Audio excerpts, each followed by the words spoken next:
ஒரு காலத்துல காசு கிடையாது, வாங்கறதுக்கு பொருள்களும் கிடையாது. நாங்களாம் SSLC படிக்கிற வரைக்கும் எங்க நாமக்கல்ல கேரட் பார்த்தது இல்ல, கோஸ் வராது, பீட்ரூட் கிடையாது. அதெல்லாம் கோயம்புத்தூர் பக்கம் தான். நாங்க ட்ரைனிங் படிக்க போற போது அதை வாங்கிட்டு வருவோம். நாட்டு காய்கறிகள் மட்டும்தான் இருக்கும், வாங்க முடியாது வேற எதையுமே.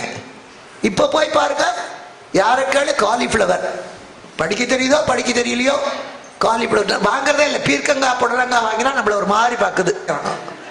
சந்தைக்கு போனா கீழ்மட்டத்துல கூலி வேலைக்கு போகிறவங்க கூட கேரட் கொடு, தம்ஸ்அப் இருக்கா, மாசா இருக்கா, நான் பிரமிச்சு போயிடுவேன் இப்படியே பார்த்துட்டு.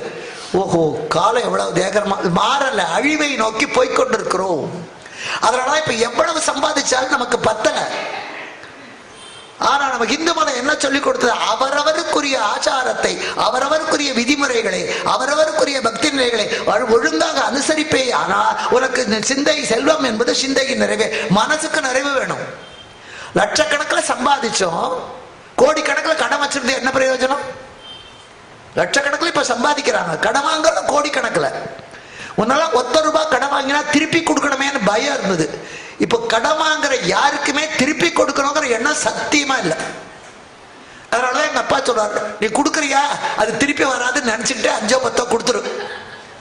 நீ 1000 2000 கொடுத்துட்டு வரலையே நீ உட்காந்து அழாத. வராதுன்னு நினைச்சிட்டு கொடு, வந்தா உனக்கு அதிர்ஷ்டம், வரலன்னா நிம்மதி, அவ்வளவுதான். வாங்கிற யாரும் திருப்பி கொடுக்க நினைக்கிறதே கிடையாது. ₹5 10 கடனே கிடையாது. இப்ப ₹100 200 கடனா சாமானியன். 1000 2000 கடன் இருந்தா மத்தியமன், லட்சக்கணக்கில் கடன் இருந்தா அவன் தான் பணக்காரன், அவன் தான் பணக்காரன். அதனால இங்கேயும் நீ போதுமென்ற மனதோடு வாழ இன்னென்ன ஆச்சாரங்கள் இன்னென்ன கடைப்பிடி என்று சொல்லிக் கொடுத்தது இந்து மதம். அதுக்கு பேரு ஹிந்து தர்மம்னு பேரு. அப்பேற்பட்ட ஹிந்து மதத்திலே ஆரம்பத்திலே இருந்த சைவம் மட்டும்தான். சைவம் தான் பழமையானது. இன்னமும் நீங்க பார்த்தா உலகம் முழுக்க சைவம் உண்டு. இலங்கைக்கு போனா வைஷ்ணவமே இல்லை, எங்கேயாவது ஒரு கோயில் இருக்கோ என்னமோ, அது அதிசயம். நீங்க மலேசியா சிங்கப்பூருக்கு போனா அங்க இலங்கைக்காரர் என்ன சொல்ல, இலங்கை சைவன்மா. அங்க திருநீர் பூசுவார்கள், தேவாரம் திருவாசகம் எல்லாருக்கும் தெரியும், சின்ன குழந்தை கூட படிக்கும், சைவ சித்தாந்தம் படிக்கும், அத்தனையும் உண்டு. சைவம் தான் அங்க. எங்க பார்த்தாலும் சிவன் கோயில் பெருசு பெருசா, முன்னீஸ்வரம், நகுலேஸ்வரம், கோணேஸ்வரம் என்று அங்கேயும் பெரிய பெரிய கோவில். அதே மாதிரி நம்முடைய நாட்டிலே இமயம் தொட்டு குமரி வரையிலே சிவன் கோவில் தான். கைலாசமே சிவன் தான். இமயமலைக்கு பார்த்தா கைலாசத்தினுடைய வடிவமே சிவலிங்க வடிவம் தான். அந்த சிவலிங்கத்துக்கு எப்படி இந்த வடிவம் வந்தது? அம்பாளை பார்த்தா கண்ணு மூக்கெல்லாம் இருக்கு, உன்னை பார்த்து படிச்சா என்ன பார்த்து எழுதினான்னு சொல்லலாம். யானை விநாயகரை பார்த்தா யானையை பார்த்து தும்பிக்க வச்சான்னு. ஆனா லிங்கத்துக்கு வடிவத்தை யார் கத்து கொடுத்தார்கள்? நீங்க வெட்ட வழியில நின்று கொண்டு பாருங்க, ஆகாசம் 2 பக்கமும் தொடும். மொட்டை மாடியில படுத்துக்கொண்டு மேல பார்த்தா ஆகாசம் 2 நுனியும் கீழே வரும். அதுக்கு பேர் தான் அண்டலிங்கம்னு பேரு. அது மட்டும் இல்ல, பழம் காய் எல்லாம் லிங்க வடிவம் தான். மலரிலே இருக்கின்ற அந்த கோசரம் இருக்கே, அது நுனியில இருக்கிறதும் லிங்க வடிவம் தான், கோண வடிவம் தான். அதாவது லிங்கம் என்பது ஆரம்பம், உற்பத்தி என்று அர்த்தம். அப்பேற்பட்ட அந்த லிங்கம் என்பது சுயம்புவா வந்தது. மற்ற எந்த பெருமாள் கோயிலையோ முருகன் கோயிலையோ விநாயகர் கோயிலையோ சுயம்பு கிடையாது, சுயம்பு கிடையாது. சிவன் கோயில் தான் சுயம்பு, சில அம்பாள சுயம்பும்பாங்க. ஆனா அந்த சுயம்புவா வந்த அம்பாளும் கண்ணு மூக்கோட வரமாட்டா. உங்க முண்டக கண்ணி இருக்காளே, அவளுக்கு கண்ணும் இல்லை மூக்கும் இல்லை, சிவலிங்க வடிவம் தான். இவங்கதான் கண்ணு மூக்கெல்லாம் வைக்கணும். அம்பாள் சுயம்புவா வந்தா அவளும் லிங்க வடிவத்துலதான் வருவா. அவ்வளவே மூகாம்பிகைக்கு போய் பாருங்க, இன்னைக்கும் கண்ணு மூக்கு எதுவும் கிடையாது, லிங்க வடிவம் தான். நடுவில் ஒரு தங்கத்துல ஒரு ரேகை ஓடும், அந்த ரேகை தான் 2ஆ பிரிக்கும். அதுல அம்பாள் பக்கம் தான் அதிகம், சிவன் பக்கம் கம்மி. அதனால இந்த லிங்கம் என்பது இன்னைக்கு விஞ்ஞானத்திலே புரோட்டான் எலக்ட்ரான் எப்படி இருக்குன்னா லிங்க வடிவத்தில் தான் இருக்கு. முட்டையை பார்த்தா லிங்க வடிவம் தான். அப்போ உற்பத்தி என்பது, உலகத்திலே எதையுமே ஆரம்பிப்பது என்பது இந்த வடிவிலே தான் என்று காட்டுவதற்காகத்தான் லிங்க வடிவு. அது மட்டுமல்ல, சிவன் கோவில்ல லிங்கம் தான் சுயம்பு. மற்ற எந்த கோயிலையும் பெருமாள் சுயம்பு சொல்ல முடியாது, முருகன் சுயம்பு கிடையாது. சிவன் கோயில்ல சுயம்பு நிறைய உண்டு. நீங்க திருக்கோயிலூர்னு ஒரு ஊர் இருக்கு, அங்க போனீங்கன்னா பல பேர் போயிருப்பீங்க. ரகோத்தம சுவாமி பிருந்தாவனம் இருக்கு, ஞானானந்தகிரியுடைய தபோவனம் இருக்கு, அற்புதமாக உலகளந்த பெருமாள் அங்க இருக்கார். அங்க போனா கீழையூர்ல ஒரு சிவன் கோவில், அட்ட வீரட்டானத்தான். அட்ட வீரட்டானம்னா வீர செயல்கள், யமனை அழிச்சது, அந்தகாசுரனை அழித்தது, இப்படி பல அட்ட 8 இடம் அது. அதுல கீழையூர் ஒண்ணு அந்தகாசுரனை அழித்தது. அதுல கும்பாபிஷேகம் நடந்தது ஒரு 15 வருஷத்துக்கு முன்னாடி. கும்பாபிஷேகத்துல பல வகை உண்டு. மூலஸ்தானத்துல இருக்கிற சுவாமியவே எடுத்து பாலாபிஷேகம் பண்ணிட்டு கோவில் எல்லாம் புனருத்தாரணம் செய்து அதுக்கப்புறம் இந்த நெல்லுலையும் பாலிலையும் தண்ணீர்லையும் வைத்து அந்த பழைய சுவாமியவே பிரதிஷ்டை பண்ணுவது. இன்னொன்னு, அது பின்னப்பட்டு போனா அதை எடுத்துட்டு புதுசாக ஒரு உருவத்தை வைக்கிறது. இன்னும் சில இடத்துல கொஞ்சம் எங்கேயாவது கோவில் ரிப்பேர் ஆகுது, அது ஜீர்ணோத்தாரண கும்பாபிஷேகம். புதுசா கட்டினா புனருத்தாரண கும்பாபிஷேகம், இப்படி உண்டு. அப்ப அந்த கீழையூர்ல கும்பாபிஷேகம் எத்தனையோ வருஷத்துக்கு அப்புறம் அந்த லிங்கத்தை நகர்த்திட்டு கும்பாபிஷேகம் பண்ணலாம். மறுபடியும் அந்த இடத்த பார்க்கலாம். தோண்டி எடுத்தா 40 அடி தோண்டினார்கள், லிங்கத்தை எடுக்க முடியல. 40 அடி, 1 2 அல்ல, 40 அடி தோண்ட தோண்ட இந்த வேர் மாதிரி, ஆணி வேர் மாதிரி போயிட்டே இருக்கு அந்த லிங்கம். அப்புறம் அப்படியே மூடிட்டாங்க. அதனால சுயம்புவாக தானாக தோன்றிய லிங்கங்கள் நிறைய, அதுக்கு சுயம்புன்னு பேரு. அம்பாளே பூஜை பண்ண லிங்கம் உண்டு. காஞ்சிபுரத்திலே வேகவதி ஆற்றங்கரையிலே மணலாலே காமாட்சி லிங்கம் பிடிச்சு பூஜை பண்ணி அவர் தான் ஏகாம்பரேஸ்வரர், தழுவ குழைந்த ராதர். இது அம்பிகையாலே பூஜை பண்ணா அதுக்கு தேவிகம்னு பேரு. தெய்வங்களாலே ஸ்தாபிக்கப்பட்டது. இது இந்திரன் ஸ்தாபித்தது, சுசீந்திரம் இந்திரன் ஸ்தாபித்தது. இது சூரியன் ஸ்தாபித்தது. இது பிரம்மாவால் உண்டாக்கினது, சீர்காழி. இப்படி தெய்வங்களினாலே ஸ்தாபிக்கப்பட்டால் அதுக்கு தெய்வதம்னு பேரு. மனுஷர்களாலே கட்டப்பட்டால் தஞ்சை பெரிய கோவில், கங்கை கொண்ட சோழபுரம், எண்டோல் ஈசர் கெழில்மாடம் 70 காவிரி கரையிலே கோச்சங்கட் சோழன் கட்டினானதெல்லாம் மனுஷனாலே கட்டப்பட்டா மானுஷம். ரிஷிகளாலே கட்டப்பட்டால் ஆருஷம். விஸ்வாமித்திரர் கட்டினது, தூர்வாசர் கட்டினது, இத்திரை உண்டு. கல்லிடக்குறிச்சிக்கு போனா அகத்தியர் கட்டினது, நாகர்கோயிலுக்கு போனா அகஸ்தீஸ்வரம்னே இருக்கு, அங்க அகத்தியராலே பூஜிக்கப்பட்ட லிங்கம். இது ரிஷிகளாலே கட்டப்பட்டது. ராட்சசர்களாலே கட்டப்பட்டதானால் அதுக்கு ராட்சசம்.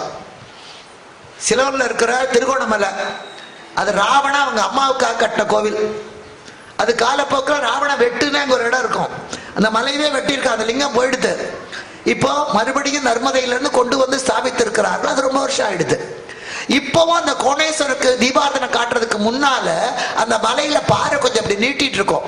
அந்த இடத்துல பழைய கோவில் இருக்கு, பழைய லிங்கம் ஆழத்துல தண்ணியில. அதனால அது ஒரு மரம், ஒத்த மரம் இருக்கும். அதுல போய் முதல்ல அங்க தீபாரதனை காட்டிட்டு தான் இங்க உள்ள வந்து காட்டுவார். ஏன்னா அதுதான் ஆதிலிங்கம். அதனாலே ராட்சசர்களாலே ஸ்தாபித்தது ராட்சசம், பாணாசுரனாலே ஸ்தாபிக்கப்பட்டது பாணலிங்கம். முக்கால்வாசி கோவில்ல பானம் தான். இந்த லிங்கத்துக்கு பேரே பானம்னு தான் பேரு. இதுக்கு ஆவுடையார்னு பேரு. அம்பாள் ஆவுடையாராக இருக்கிறாள். இன்னும் சொல்ல போனா அது திருமால் ஆவுடையாராக இருக்கிறார். பீடமாக பிரம்மன் இருக்கிறார், மேலே லிங்கமாக சிவன் இருக்கிறார், மும்மூர்த்திகளும் இருக்கிறார்கள். அதுதான் ஆரம்ப காலத்திலே வழிபட்டது. உருவங்கள் எல்லாம் கிடையாது. அதற்கு பின்னாலே கற்பனையினாலே மட்டுமல்ல, பல வேதங்கள் மூலமாக, வேத காட்சிகளின் மூலமாக, சித்தாந்தங்கள் மூலமாக பல வடிவங்கள். அதுல ஆனந்தமான மூர்த்தி நடராஜர், சாந்த மூர்த்தி தட்சிணாமூர்த்தி, வசீகர மூர்த்தி பிட்சாடனர், கோபமூர்த்தி பைரவர், கருணாமூர்த்தி சோமாஸ்கந்தர். நல்ல கேட்கறதுனால நான் இடைவெளியில வேற எங்கேயும் போகாம உங்களுக்கு சைவத்தை பத்தியே நிறைய சொல்றதுன்னு முடிவு பண்ணேன். இன்னொரு காரணம் என்னன்னா, உங்களுக்கு சொல்றது மூலமா எனக்கு நானே சொல்லிக்கிறேன். ஏன்னா நம்ம காதும் கேட்குது இல்லையா, அதுதான் முக்கியம். சும்மா 2 நகைச்சுவை சொல்லிட்டு ஜோக் அடிச்சுட்டு சரி சினிமா பாட்டை பாடிட்டு சென்னையில நேரமாச்சா, அர்த்தமில்லாத வாழ்க்கை அது. அதை ஒத்துக்க மாட்டான், அம்பாளும் ஒத்துக்க மாட்டான், ஆண்டவனும் ஒத்துக்க மாட்டான். அதனால அப்பேற்பட்ட அந்த பானங்கள், இந்த மேல இருக்கிறது பானம்னு பேரு. இந்த சிவத்தை பத்தி சொல்லும் போதுதான் அன்பும் சிவமும் 2 என்பர் அறிவிலார், அன்பே சிவமாவது ஆறும் அறிகிறார், அன்பே சிவமாவது ஆறும் அறிந்த பின் அன்பே சிவமாய் அமர்ந்திருப்பாரே. இதான் திருமூலர். ரொம்ப சுலபம். அன்பு வேற, சிவம் வேற இல்லை. சிவம் என்றாலே அன்புன்னு தான் அர்த்தம். சிவம் என்றாலே சகிப்புத்தன்மைன்னு தான் அர்த்தம். முன்ன காலத்துல எல்லாம் பாட்டி எல்லாம் சொல்லுவா, நம்ம எதையாவது நினைச்சு புலம்பிட்டு இருந்தா எதுக்கிட்டு இப்படி புலம்பிட்டே இருக்க சிவனேன்னு ஒரு இடத்துல உட்காரேன்பா. இப்ப அதெல்லாம் கிடையாது. இப்ப அதெல்லாம் கிடையாது. ரஜினிகாந்த் நினைச்சிட உட்காரடி, அஜித்னு நினைச்சிட உட்காரடி. அப்போ ஏன் இப்படி புலம்புற? சிவனேன்னு நினைச்சிட்டு ஒரு இடத்துல உட்காரு. குறுக்கி நடிக்கி போகாதே, சிவனேன்னு ஒரு இடத்துல இரு. இன்னும் சில பேர் சொல்றாங்க, நான் சிவனேன்னு இருந்த என்ன ஏடா வம்புக்கு எடுக்கிறேன். சிவனேன்னு இருக்கிறேன்னா யாருக்கு எந்த துன்பத்தையும் செய்யாம, தேவையில்லாத வேலைகளை செய்யாம அடக்கமாக இருப்பவன் யாரோ அதுதான் சிவத்தை நினைப்பது. இதுக்கு மேல விளக்கமே வேண்டாம். ஏன்னா அந்த காலத்துல பழமொழிகள் மூலமாக, திட்டுகிற வசவுகள் மூலமாக கூட மிகப்பெரிய ஆகமங்களையும் இதிகாசங்களையும் சொல்லிக் கொடுத்த நாடு இது. அப்படிப்பட்ட இடத்துல பிறந்ததுனாலதான் இன்னைக்கு பொருள் விளங்குறது. அப்ப பொருள் விளங்கல. இப்படி மூஞ்சி தூக்கின்னு உட்காந்துருக்கோம்னு வச்சுக்கோங்க. ஏதோ சினிமா கூட்டின்னு போல மூஞ்சி தூக்கின்னு உட்காந்துருக்கோம். அப்ப உடனே கேப்ப, எதுக்கு மூஞ்சி இப்படி சுப்ரதீபம் மாதிரி இருக்கும்பா, தலையாடுறாங்க. ரொம்ப பேருக்கு அந்த சுப்ரதீபம்னா அர்த்தம் தெரியாது, எனக்கும் தெரியாது. எங்க அம்மா திட்டுவா, மூஞ்சி பாரு சுப்ரதீபம் மாட்டு இருக்கும்பா.